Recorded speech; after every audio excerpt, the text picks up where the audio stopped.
عاشورہ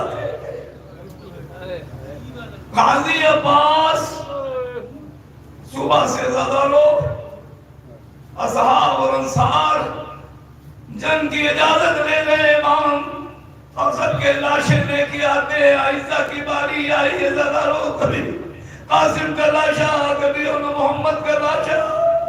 لیکن جناب عباس کے کان میں جب خیموں سے چھوٹے چھوٹے بچوں کی آوازیں الگ بلند ہوئی غازی عباس آقا حسین کی خدمت میں حاضر ہوئے. ایک مرتبہ کہا ہے آقا اب مجھے بھی اجازت دیجیے. بس اتنا کہنا تھا کہ ایک مرتبہ آقا حسین کہتے اے بھیا عباس تم میرے لشکر کے لمدار ہو. اتنا کہنا تھا کہ ایک مرتبہ جناب عباس نے دائیں مڑ کر دیکھا, ایک مرتبہ بائیں مڑ کر دیکھا. کہے آقا اب وہ لشکر کا ہے جس کا میں لمدار تھا. جناب عباس آقا حسین نے کہا بھیا عباس جنگ کی اجازت تو نہیں. یہ چھوٹے چھوٹے بچے خیموں میں آتش کی آوازیں بنا ان کے لیے پانی کی زمین جنگ کی اجازت نہیں ملی. پانی کی زمین کرو. ارے جناب عباس آئے ہیں ذرا مشق کو لیا ہے علم کو لیا ہے اور برابر سنتے ہیں کہ جناب سکینہ ارے چھوٹے چھوٹے بچوں کو یہ سمجھا رہی اے بچوں گھبراؤ نہیں, ابھی میرا چچا عباس پانی لائے گا.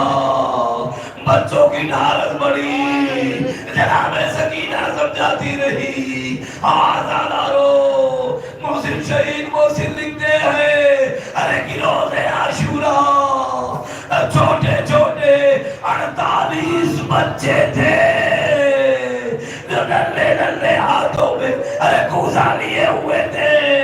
جناب سکینہ دلاسا دے رہی تھی کہ بھی میرا چچا عباس پانی لائے گا. جناب عباس چلے ہیں مشق کو لیا ہے علم کو لیا ہے گھوڑے کو مہمیز کیا ہے ایک ٹوٹا سا نیزہ لے کر گئے ہیں. جناب عباس ایسے نہیں زیادہ ہو دشمنوں کے بیچ ہے دشمنوں کی فوج ہے اس بیچ میں جناب عباس کیسے پہنچے ہیں.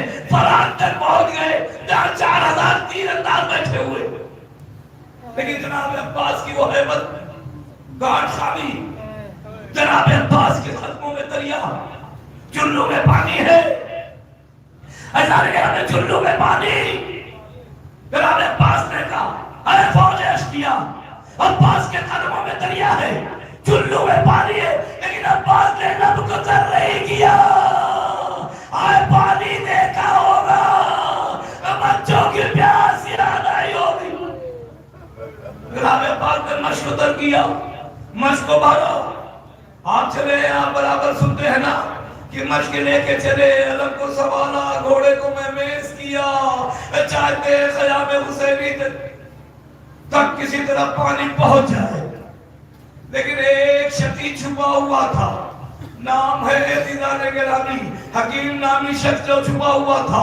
اس نے کیا کیا ایک بار کے جناب عباس کا بازو کر کے زمین پہ آیا. پھر بھی جناب عباس نے مشق کو تاما علم کو تبالا. کس طریقے زاداروں چاہتے ہیں کہ پانی خیام حسینی تک پہنچ جائے. ابھی کچھ قریب پہنچے تھے کہ دوسرا بازو وار ہوا دوسرے بازو پہ وار کیا بازو کر کے زمین میں گرے. ارے جناب عباس نے مشق کے دسمے کو دانتوں سے دبایا اور گھوڑے کو مہمیز کرتے ہوئے چاہتے آگے بڑھے.